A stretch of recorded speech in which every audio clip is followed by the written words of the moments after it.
Soal pengantin wanita menangis dinikahkan wali hakim tengah viral di media sosial. Mempelai wanita tersebut nangis karena ayah kandungnya tak bisa hadir di hari bahagianya. Insiden ini diketahui terjadi di Pontianak. Adapun kisah pengantin wanita nangis dinikahkan wali hakim ini viral usai diunggah oleh akun TikTok Anggi Ulandari. Dalam unggahan tersebut memperlihatkan momen pernikahan yang dilaksanakan pasangan pengantin di sebuah rumah. Namun saat itu, Anggi Ulandari, pengantin wanita asal Pontianak tersebut, tampak menangis di momen yang seharusnya menjadi hari bahagianya.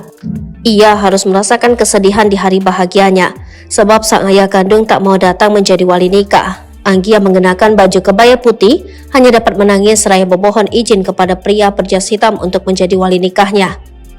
Bapak Mukhlis selaku Kepala KUA Kecamatan Pontianak Barat, saya bertanya kepada Bapak, mohon jadi wali hakim saya dan menikahkan saya dengan seorang laki-laki pilihan saya bernama Farid Abdullah, ucap Anggi menirukan ucapan dari penghulu.